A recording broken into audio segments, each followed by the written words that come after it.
Distinguished guests, ladies and gentlemen, welcome to this special plenary on biodiversity, ecosystems and values, part of the 2023 EarthNA Summit on building new sustainability pathways for hot and arid environments. My name is Foliba Thibault, and it's a pleasure to be here with you this afternoon. Ladies and gentlemen, our planet's biodiversity is in crisis. We're losing crucial habitats and species because of the growing threat of climate change. And the speed of that loss is only likely to get worse in the coming decades, pushing vast numbers of species towards inevitable extinction. But for some, this pressing issue is still not ringing alarm bells. They stand disconnected while crucial biodiversity is wiped out and animal numbers dwindle around the world. So how can we course correct and promote sustainable lifestyles? How do we protect our biodiversity and ecosystems? Well, one thing is clear, I think, and that is we must put people at the heart of our sustainable goals and development plans.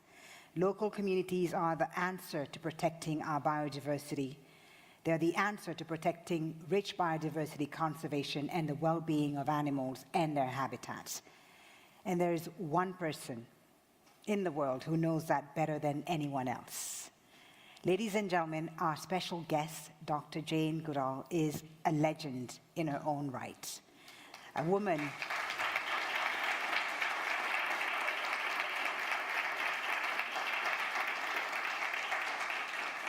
woman who's dedicated her entire life to saving chimpanzees and protecting our environment. Dr. Goodall's legendary work in Tanzania in the 1960s and 70s made her famous around the world and helped us understand primates and the relationship between humans and animals.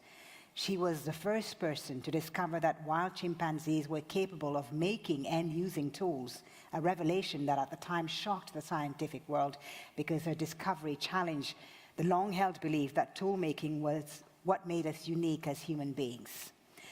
Dr. Jane Goodall has since worked tirelessly to expand her extraordinary work protecting animals in Africa and elsewhere.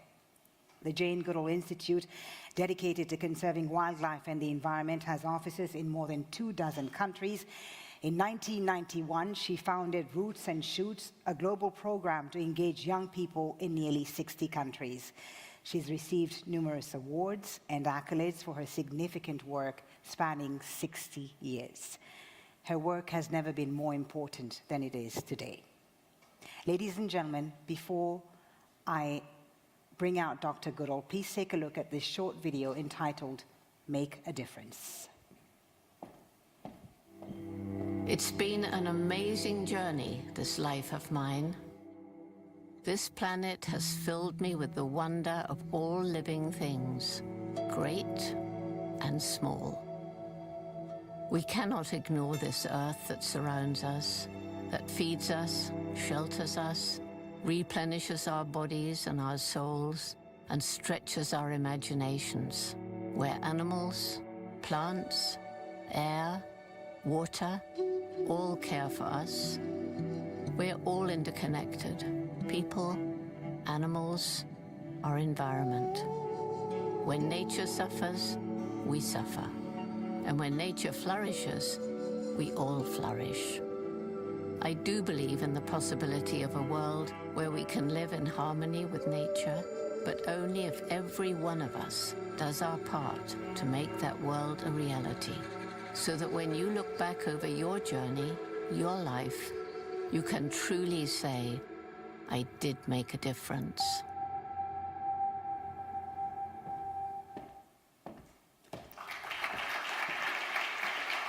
Ladies and gentlemen, distinguished guests, it's my privilege and honor to welcome UN Messenger of Peace, Dr. Jane Goodall.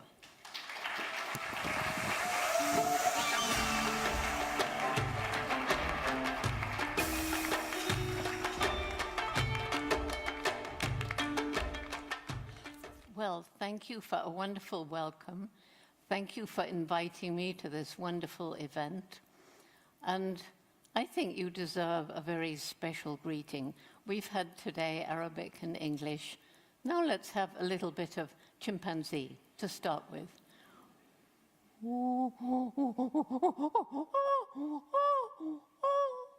Me, Jane. That's...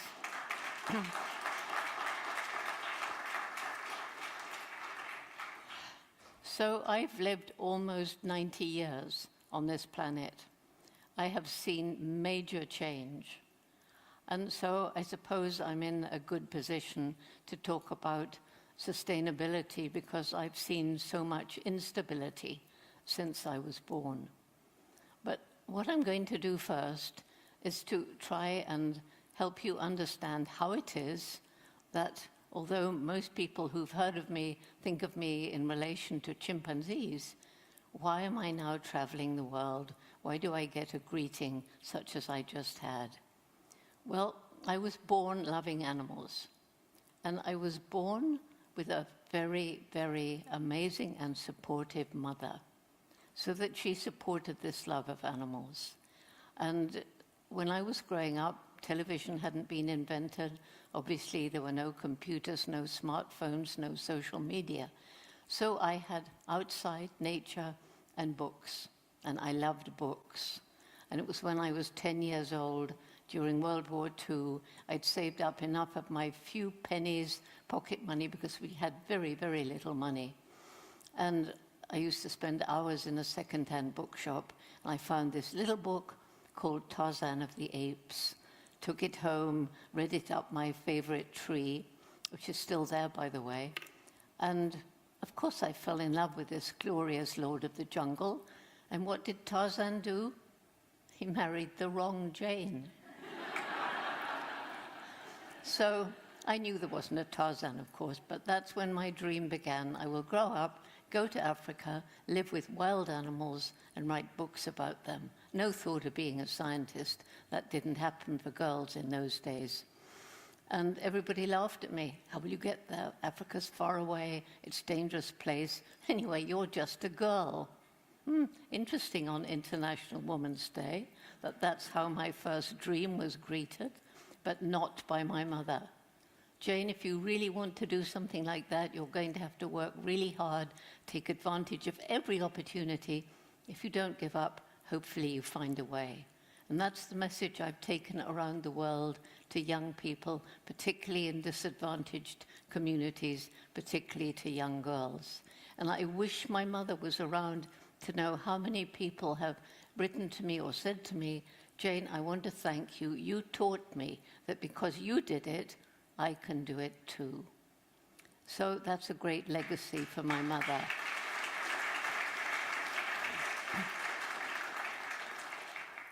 Well, to cut the long story short, because I don't have very long, I did manage to get to Africa. Didn't go to university, we couldn't afford it. Got a boring job as a secretary in London. Opportunity came when I was invited to Kenya by a school friend for a holiday.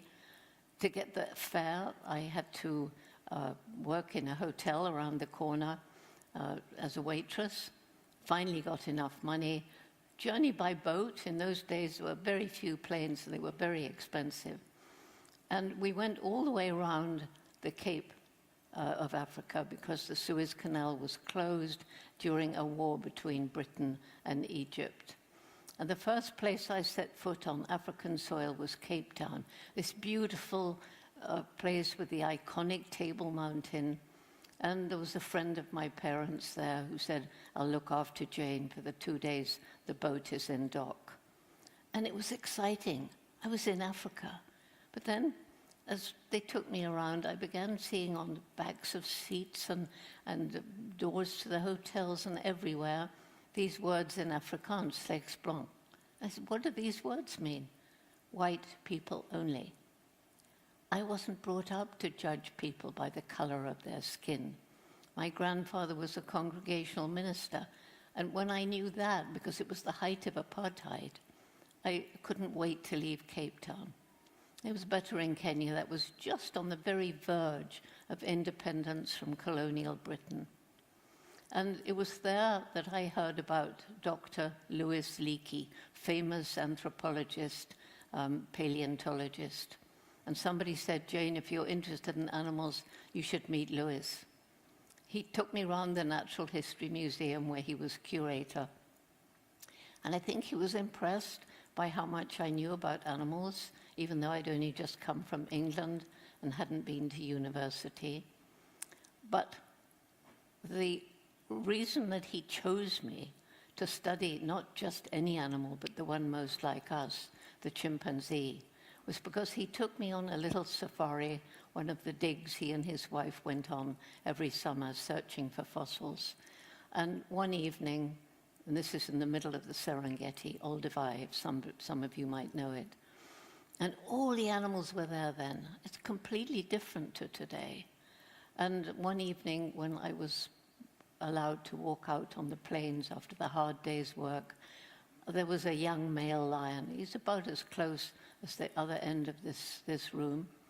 And he was fully grown with mane sprouting on his shoulder. I think he was curious. He'd never seen two white girls before. At any rate, I think it was around the campfire that night that Leakey decided I was the person he'd been looking for, he says for years, to go and study the chimpanzees. Why? He was searching for the fossilized remains of our earliest ancestors. And he believed, as people mostly do today, that about 6 million years ago, there was a common ancestor, ape-like, human-like. And he reckoned if Jane sees behavior that's similar or the same in chimpanzees today and humans today, maybe that behavior was present in the common ancestor and we brought it with us through our separate evolutionary pathways, in which case he would have a better way of guessing how early humans might behave, because behavior doesn't fossilize. It took a year to get money. I mean, as I say, I had no degree. Eventually, we got money for 6 months. Second problem, it was still British protectorate in those days, and the authorities said, no, we're not going to take responsibility for a young girl going out in the forest. How ridiculous. But eventually, because Leakey never gave in, they said, all right, but you can't come alone. So who volunteered to come with me? That same amazing mother. And it was wonderful. For the first 4 months, the chimpanzees, who are very conservative, took one look at this weird white upright ape and disappeared into the forest. But although I was getting depressed because the money was running out, my mother was there to boost my morale. And she pointed out that through my binoculars on this peak that I found, I was learning more than I thought about the chimpanzees, the way they move around, the foods they eat, the calls they make, and so on. She also started a clinic for the local fishermen. Gombe is on the shore of Lake Tanganyika. And although she wasn't a doctor or a nurse, her brother was a doctor, she had a lot of simple medicines. And she spent hours with each person, so they began coming from way along the lake. And this gave us an opportunity to also begin to learn something about the local indigenous culture. And occasionally we went to one of their villages, and I could see the way they practiced agriculture, which we've been talking about a lot today. Well, it was very sad that it was just after Mum left that breakthrough observation of David Greybeard, the first chimp to get used to me, using and making tools, picking grass stems, pushing them down into a termite mound, carefully picking the termites off with his lips, picking leafy twigs, and to make them into tools, he had to strip off the leaves.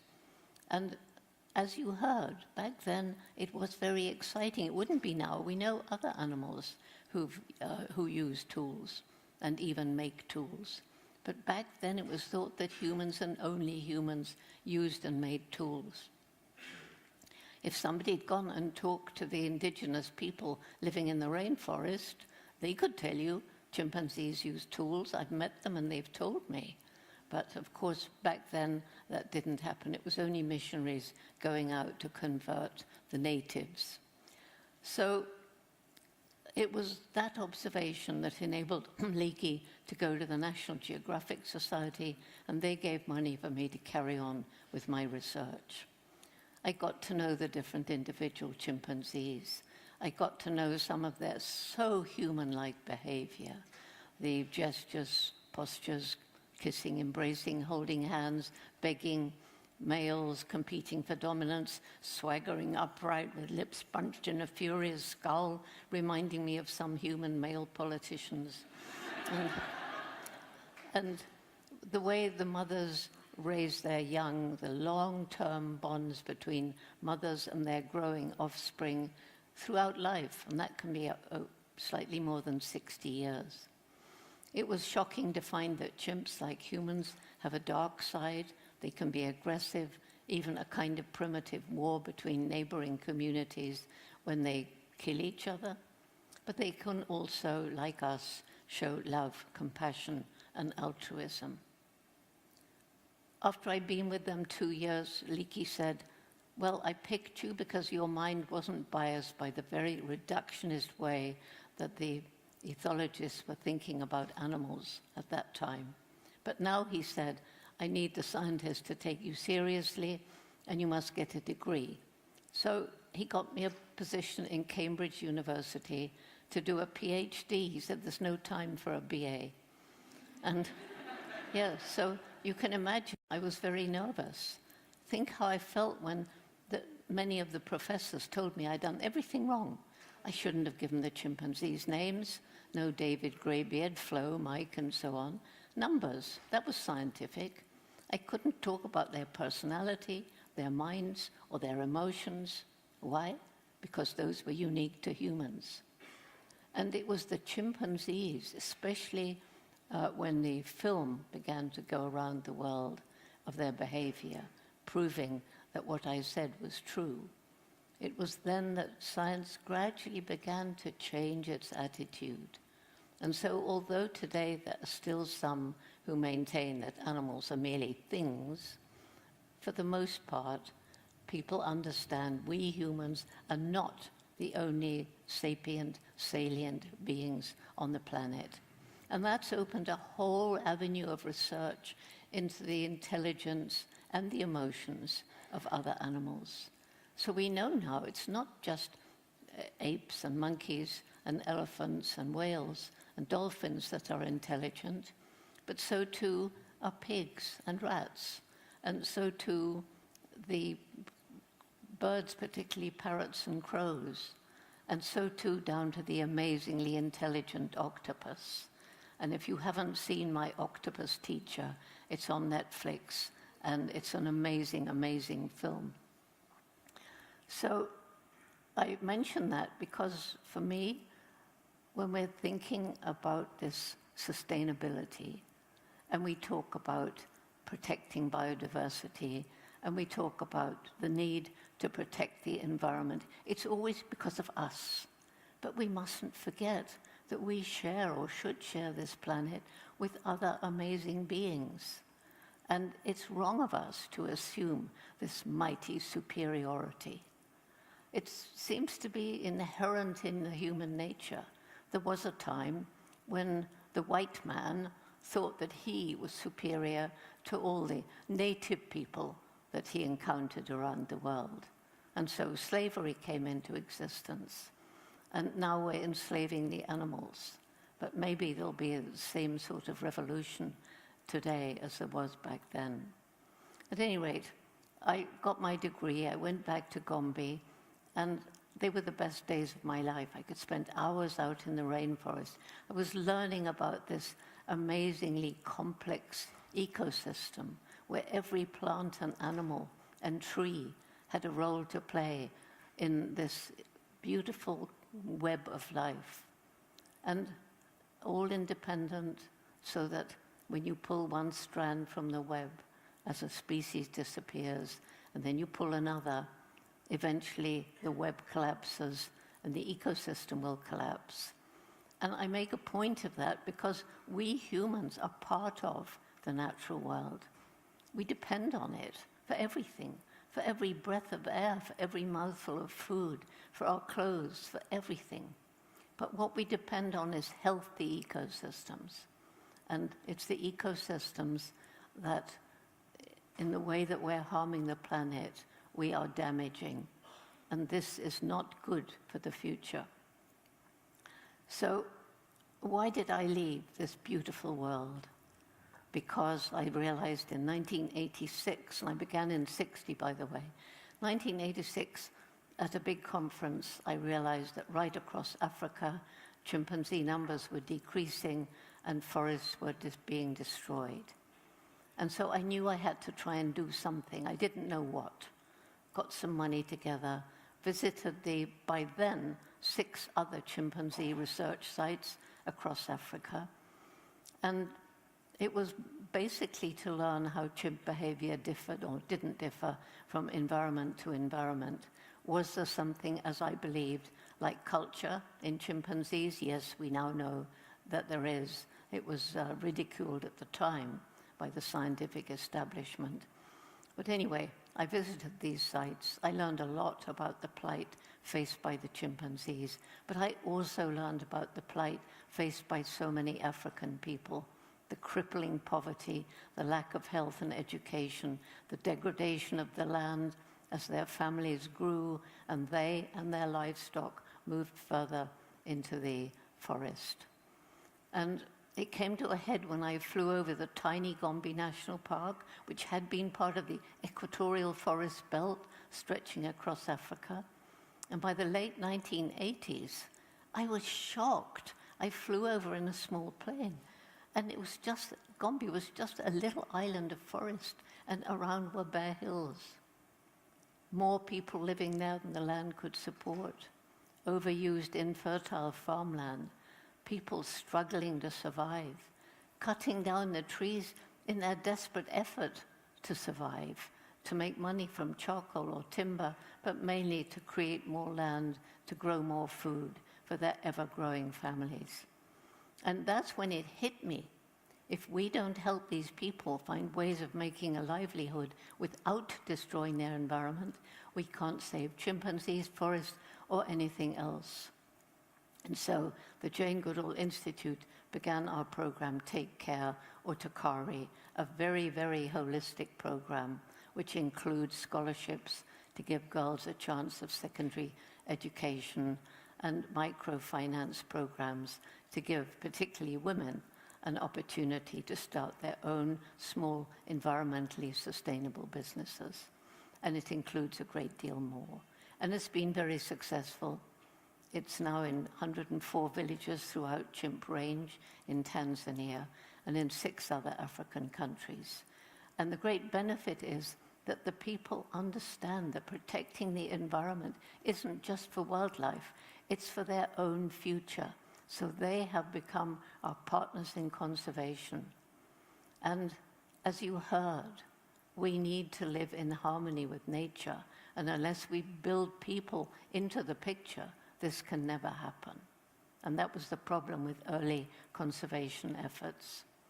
Well, I was traveling around the world by that time, trying to raise awareness about what was going on in Africa, but also learning about all the harm that we're inflicting on this planet as our population grows, as there's the crazy idea there can be unlimited economic development on a planet with finite natural resources, growing human population, and people carrying on with business as usual. And learning about all the problems that have led to climate change and loss of biodiversity, which I don't propose to go into because you're all as well aware of those problems as I am. But all of this was costing money, and so I began trying to raise money at the same time as raising awareness. And as I was traveling around, already in the late 1980s, I was meeting young people, mostly high school or university or slightly older, who were losing hope. And some of them were deeply depressed. Some of them were angry, even violent. Mostly they were just apathetic, not seeming to care. And when I talked to them, this was everywhere, they all said more or less the same. Well, we feel like this because you've compromised our future, and there's nothing we can do about it. Have we compromised their future? You bet. But we've actually been stealing their future ever since the Industrial Revolution. But was it impossible for them to do anything about it? That I didn't believe. I believed then, as I believe now, that we have a window of time during which, if we get together, we can start healing the harm that we've inflicted, slowing down climate change, slowing down loss of biodiversity. So the Roots and Shoots program, as we call it, began with 12 high school students in Dar es Salaam in Tanzania. And we decided the main message would be every single person on the planet makes an impact every single day.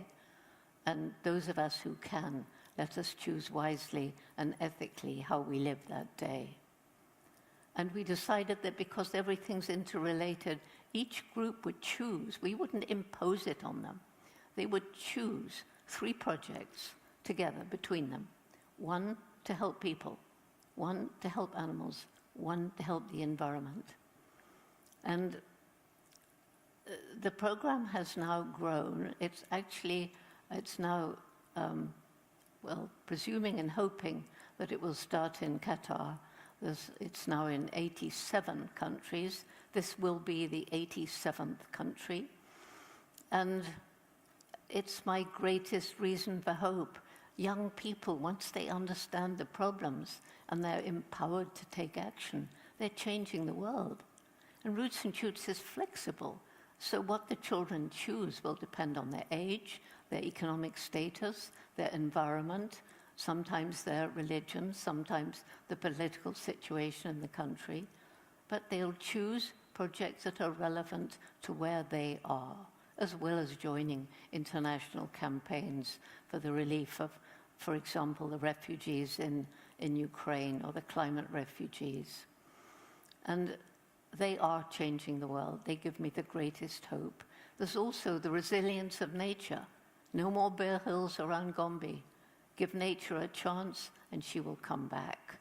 And so biodiversity is returning to those bare hills along with the trees. Trees which have grown from seeds which have lain fallow in the ground for perhaps more than 10 years. In fact, I was just sent some dates which come from the pairing of 2 date palms which came from seeds 2,000 years old. 2,000 years old. The male is called Methuselah and his wife is called Hannah. And the grapes are amazing. They're from the old date palms of, I think it was Lebanon. Anyway, so the animals on the brink of extinction can be given another chance. There's the oryx here. And I wrote a whole book about the number of animals rescued from the brink of extinction. But then finally we come to the one thing that makes us more different from the other animals than anything else, and that's this intellect. Animals are way more intelligent than we thought, yes, but I mean, we've designed a rocket that went up to Mars and a robot crawled off and is taking photographs. We've got this one beautiful globe, clean and blue. If you've seen it from outer space, then you see it surrounded by cold, black darkness. That is our only home. How bizarre that the most intellectual creature that's ever walked the planet is destroying its only home. How sad that we've used our intellect for weapons of mass destruction. How sad we've used our intellect for ways of destroying the environment and killing each other and killing animals. But we're beginning to use it wisely, and science is coming up with innovative solutions. Solar, renewable energy, solar and wind and tide, and machines that are sucking carbon dioxide from the atmosphere and storing it under the ground, and so many other amazing technologies. And the last thing is, we too must use our intellect to try and leave as light an ecological footprint as we can every single day. Let's live every day wisely, and then, if we get together, use our brains, each do our bit in our own way, then there's a hope for the future generations. Otherwise, the window is closing, and I hope that this Earthner conference is a call to action. Action is what is needed, and I'm sure every single person here will join that action. That's why you're here. So thank you very much.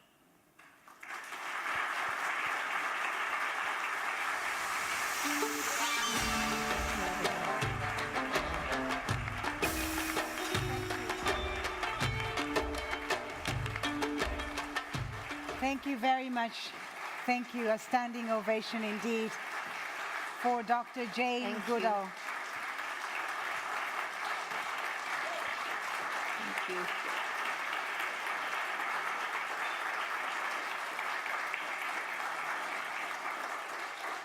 Thank you so much, Dr. Jane Goodall, for that And thank you for impassioned that.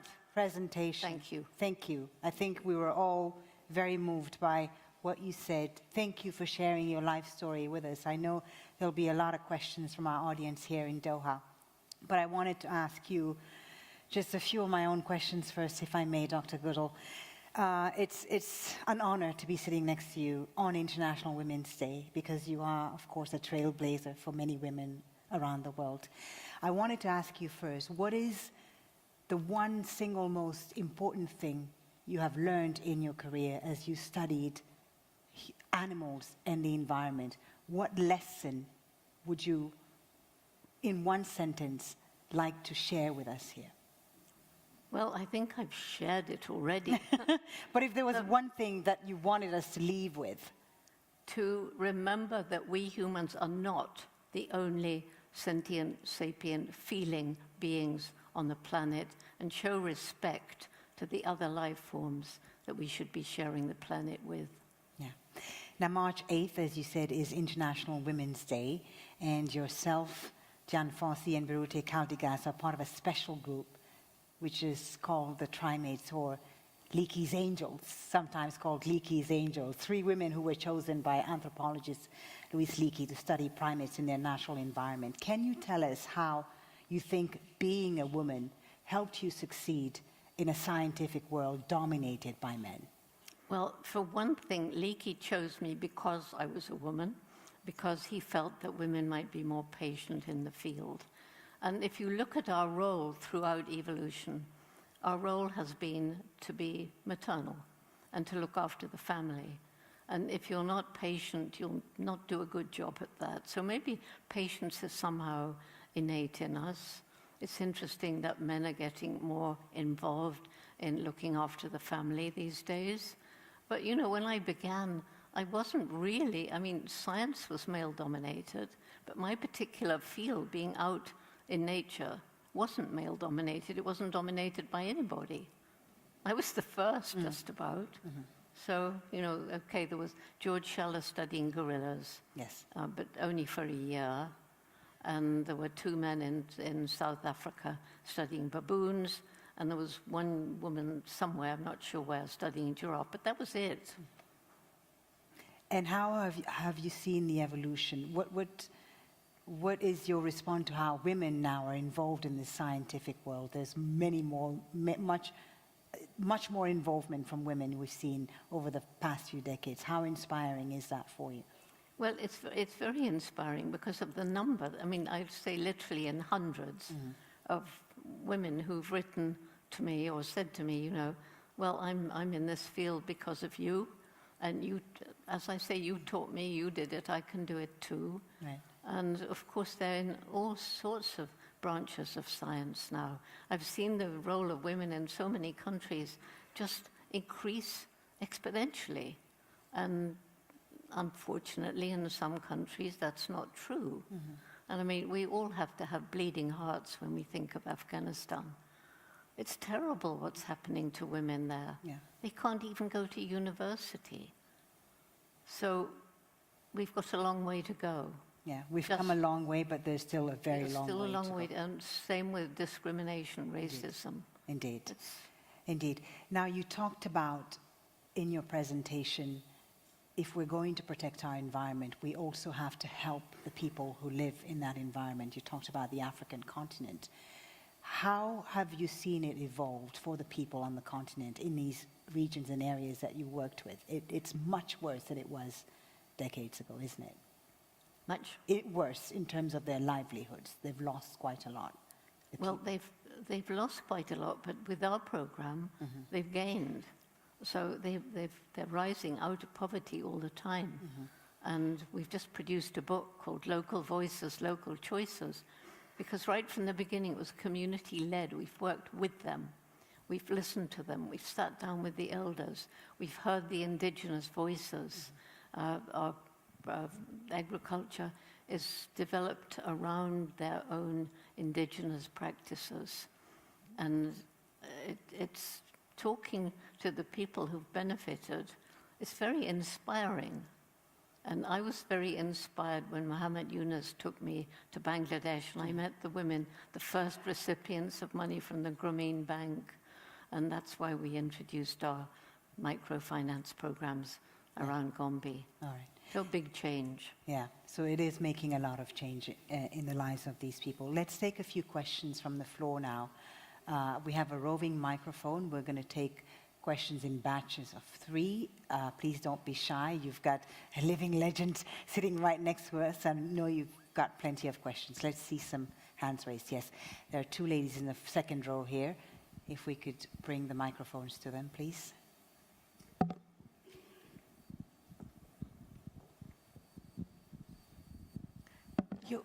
You may have to interpret for me because I'm not very good at hearing. Okay, don't worry. Well, perhaps you can speak loud so Dr. Goodall can hear you, please. Hello. Yes. Hi, my name is Sandy. I am a student at Qatar University. I am from the lovely islands of Trinidad and Tobago. You spoke about humans being, the most intelligent human animals on the planet. But what do you think, what is one thing we can learn from the animals and their community and the way they live their lives, and how can we transfer that to the way we live our lives to be more sustainable? If you had to give us one piece of advice, taking away from their community. Well, from chimpanzees, right? Yes. Yes. My voice, I talk too much. I mean, I'm being asked to lecture almost every day, 2 or 3 times. From the chimpanzees, they are very good at resolving conflict.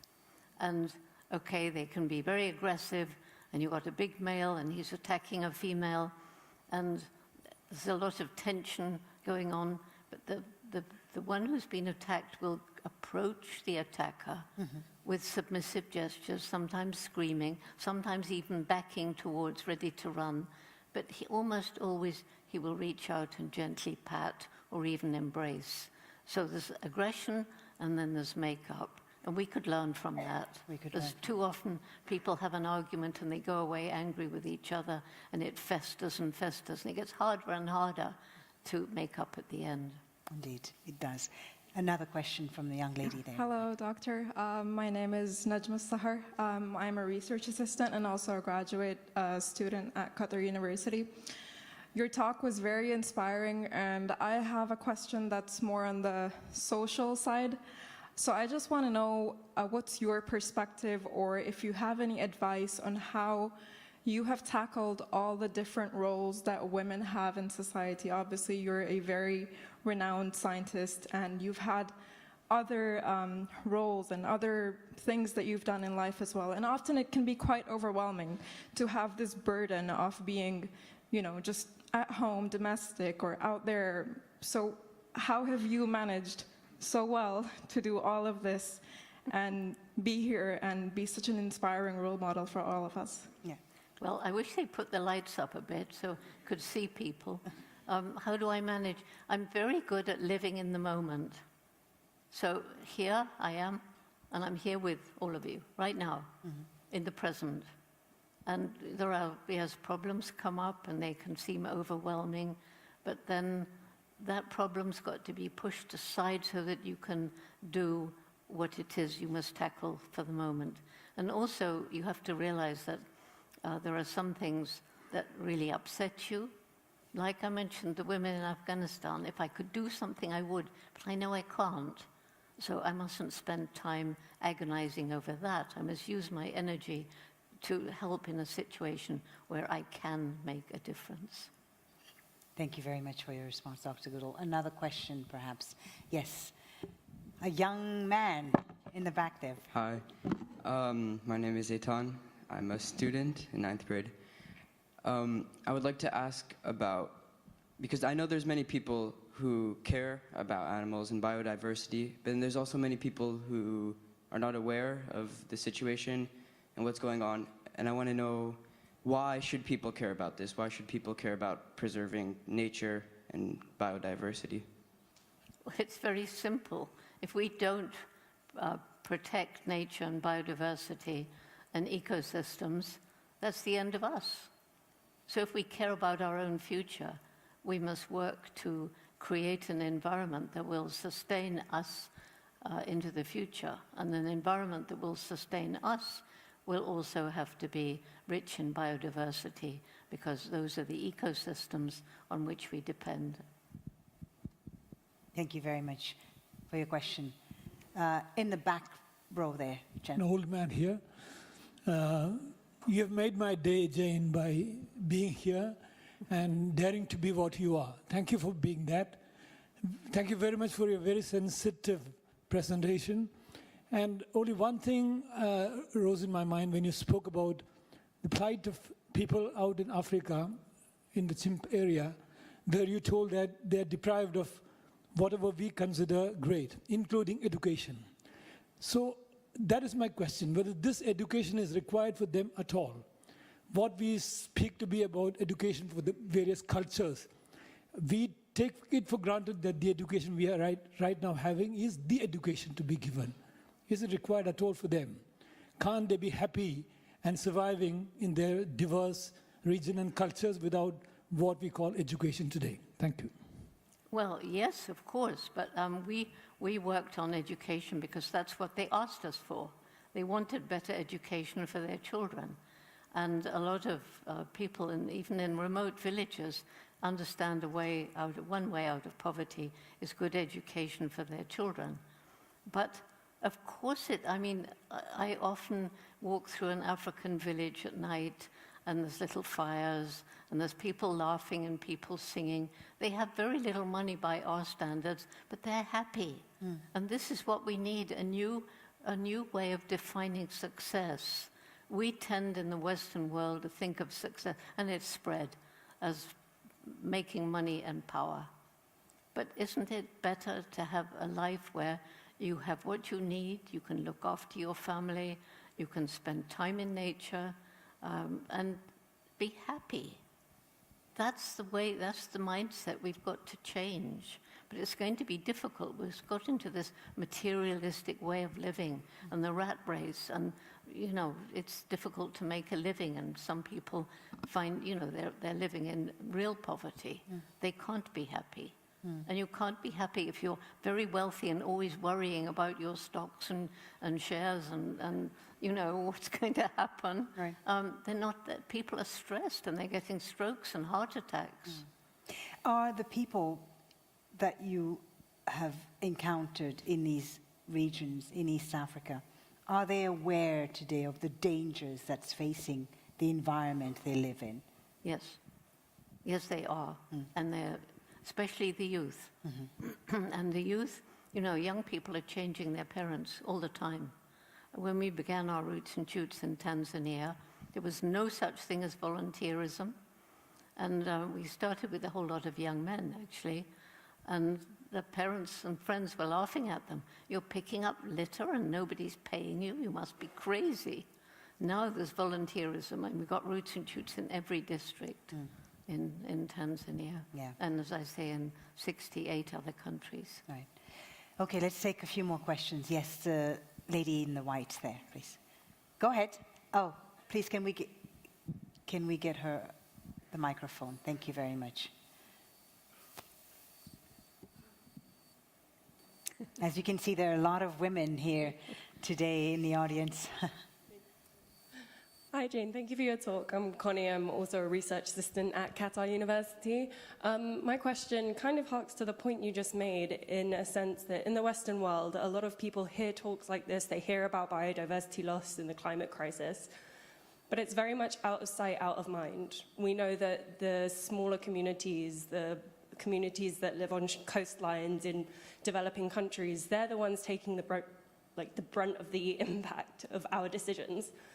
In your time, in your amazing career, what would you say that we can do, being, a room full of people who are passionate about this? How can we spread the word to other people in a Western community that means we're helping those that are out of sight, out of mind? And how would you say, in a world of technological advances, we could help? Well, it's difficult to answer that question because it's very broad. It depends on the person as to how they can help or what way they want to help. It depends on the community or the individuals that they want to help. But I'm telling you that every single person who wants to make a difference certainly can. And Roots and Shoots is now spreading into the adult world. And for example, we've got the staff of major corporations, and they're forming a little, almost like a watchdog group inside the corporation. And if it's a multinational corporation, we have one where the children of the staff are linked together around the world. And so they're forming their own network within that corporation. And it depends who you want to help.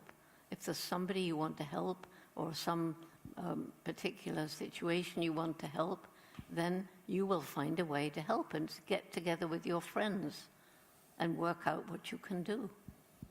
I can't tell you how you would help something when I don't know what you want to help. Okay. Let's take the young lady in the back there. Go ahead. Hi, my name's Gabriella, and does humans and chimpanzees have the same number of bones?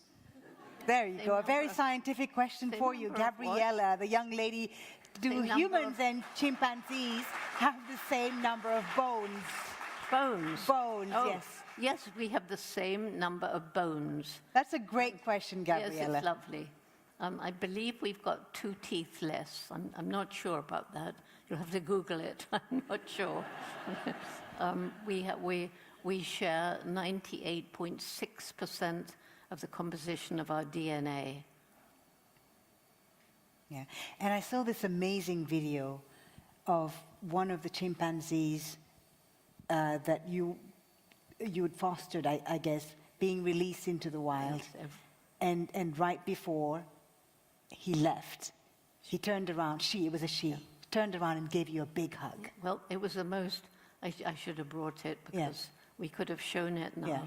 But she was wounded by the bullet that killed her mother.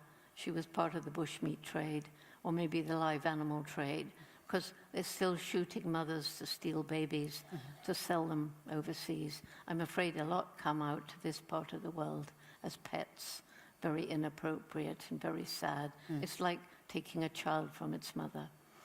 And so Wunda arrived and she nearly died. Wunda in the local language means close to death. So we have a wonderful veterinarian who saved her life. And then she got integrated with other young ones and everything was fine. And then she got really, really sick again and was again saved by a chimp blood-to-blood transfusion, the first one done. And I never met her until the day when she was being transferred on And released back. Beautiful forested island. And I was with her on the boat. I talked to her. She must, she was with people she knew, but she must have wondered, what is happening now? And then, yes, it was extraordinary. So she came out of the traveling cage. She looked around. She climbed onto the cage. One of the caregivers patted her on the head. Rebecca patted her. And then she looked around, and if you're me, she looked around, she gave a double take, and she gave me this wasn't a normal embrace. It was like a really longer. tight embrace, and a long one too. It was 4 times longer. Yeah. It wasn't tight. It was. What was going on in her mind, do you think? Well, we don't know. We don't know. One of the caregivers said, how does she know that this lady is responsible for all of this? Well, of course, she didn't know that. But it was, I do have some kind of, call it telepathic communication or some kind of communication with animals. Yeah. It was, as they do with us. As they do with it. It was absolutely moving to see that embrace. It was amazing. It still makes me cry. It was amazing. Let's take a few more questions. Yes, the gentleman in the second row here, please.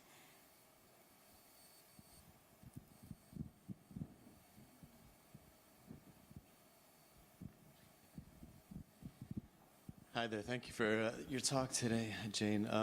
I was wondering about whether or not the chimpanzees have a sense of rituals or ceremonies that take place for them to become more united or more present or more connected with the environment they're around.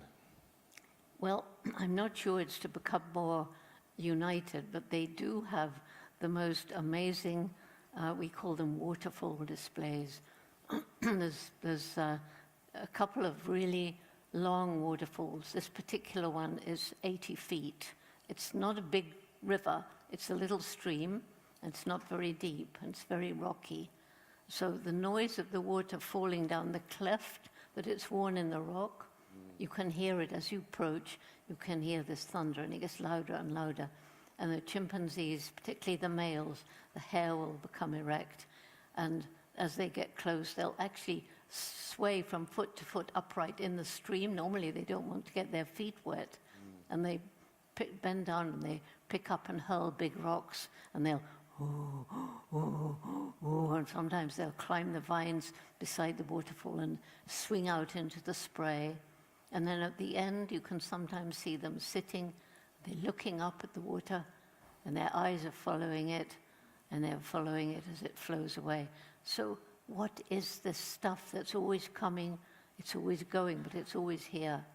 And you see, I feel if they had language, I think that's what really has made us different, spoken language, so that they could sit and discuss, what is this?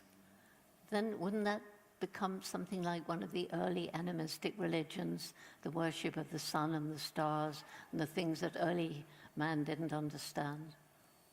So I'm glad you brought that up, because I think that language, words, enabling us to teach about things that aren't present. So I can describe things to all of you that you've never seen, but if I do it well enough, you can imagine it. And we can have a discussion, as we are doing here now, bringing together people with different perspectives to try and solve problems. And I think that gave us the push for this explosive intellect. So thank you for that question. Thank you for sharing that. Thank you. Thank you very much. Let's take another question there. Oh, there are quite a few. Let's see if we can get maybe 2 or 3 at the same time, so it gives us a chance to have more questions. Go ahead, please. Hello. Thank you for your talk. I've been following your work and all what you've done for many years now. And I wanted to ask you, how were you able emotionally to cope with seeing such fascinating animals go through all the suffering and the hurt? Because I do a little bit of volunteering, and it's really hard on you to see all that suffering. Were you able to evolve, or did you always have that clarity of the good at the end of the work? Like, how did you manage? Well, I managed with a few sleepless nights, but you just have to, okay, it's a terrible thing, and you know you can't immediately cure it or, stop it, but you just have to concentrate on how can we change this situation. And it won't be immediate, and you have to realize sometimes you have to move forward with compromises, and it's not always black and white, but as long as you don't compromise your values. It's like a lot of the zoo community. If I go into a really bad zoo to try and improve the lives of the animals there, they get mad and say, you're just lending your name to the zoo, and they'll tell everybody it's okay. So you should demand that the zoo close. Well, I can demand the zoo closes, and they may say, yes, they will close. A, they've got to find something to do with the animals. B, it's going to take at least a year. I'm thinking about the animal in that little prison, and if I was that animal in that little prison, I would be so grateful if somebody came and did something to make my life better. Thank you very much. Yes, the gentleman in the back there. Hello, Jane. Thank you so much for your inspiring talk. I'm an educator, and I would like to have your thoughts on something that I observed over the span of my career. So we moved from a situation where there was no mention of sustainability almost whatsoever in our curricula, and a fragmented representation of the natural world, to a lot of focus on it and heavy emphasis on sustainability, saving the environment, saving Earth, protecting the Earth, and so on and so forth, almost in a way that is not really thought over. And I've been noticing there is this stress in young children and students as to how to tackle this and how to deal with this problem that it seems to them is way, way bigger than what they can do. I'd love to have your comments on this, and if you can suggest anything to deal with that. Thank you. Okay, and it's not just children. People come to me and they feel helpless and hopeless. They look at the big picture. They're told, think globally, act locally. But if you think globally, I defy anybody to think about the global problems today and not feel depressed. It's not possible. It is depressing. But I always say to them, and to children too, you can't solve it all. Just think about what do you care about? Do you care about the trash? Well then, get together with some friends and pick it up. Do you care about stray dogs? Well, raise money or go and volunteer in a sanctuary. Do you care about the homeless people? Well, go and volunteer in a soup kitchen. Just take it bit by bit. And then if you realize that locally you're doing something that makes things better, and you then realize that around the world there are other people also doing their little bit, then you begin to dare to think globally. And one big problem, grouse that I have, is the media is so full of doom and gloom, and we do need to know what's going on, definitely. But I have met so many incredible projects and amazing people going around the world. I want the media to give much more time to those, because that will give people, gosh, they're doing that, I could do something like that. And this is what Roots and Shoots is all about. And this is why I would urge any of you young people to become involved, or if there's parents, get your children involved. We've got Tara Golshan in front here. Just stand up and wave, Tara. She's in this part of the world responsible for Roots and Shoots. She's also responsible for Roots and Shoots in the UK, where we have 1,700 schools involved. And so this is what Roots and Shoots is all about, getting together, doing something, feeling good about it, wanting to feel better, so doing more, inspiring people around you, changing the way other people think, because they see how it makes you feel, and they see that it's making a difference. Okay, great. We're going to take one or two more questions and then let Dr. Jane Goodall rest, because it's been a very long day for her. I've got a plane to catch. And a plane to catch. So just one or two more. The gentleman in the back and then the lady in the front row. Good evening. My name is Milton. I'm from Africa, specifically Sierra Leone, and I'm working with young people in terms of promoting climate change and human rights. So I use performing arts to campaign for human rights and climate change. I would love to say a big thank you to Ambassador for her tremendous work that she has been doing over the years in Africa and also globally in raising the awareness of ecotourism and also the ecosystem. And also we have read a lot about your books. We've read a lot about your papers. We've read a lot about your movies. So we watch a lot of your documentaries. Yeah. What is your question? But I want you to tell us in here, I know a lot of questions that have been coming is from the academia, but I want you to tell us in here, what's that special moment that you enjoy working in Africa, and what that sad moment when you spend your time in Africa working with a chimpanzee? Yeah. What was your saddest moment, and what was your most special? And by the way, we have Roots and Shoots in Sierra Leone, and a beautiful, the best chimpanzee sanctuary in Africa, in Sierra Leone, and you're the only country that has a chimpanzee as the national animal, thanks to your president, who's here. Anyway, I think probably one of my most special moments was when I was following that first chimpanzee to lose his fear of me, David Greybeard, and I lost him when he went through a big tangle of thorny vegetation. But when I worked my way through, he was sitting, he was looking back, and it looked as though he was waiting for me. Maybe he was.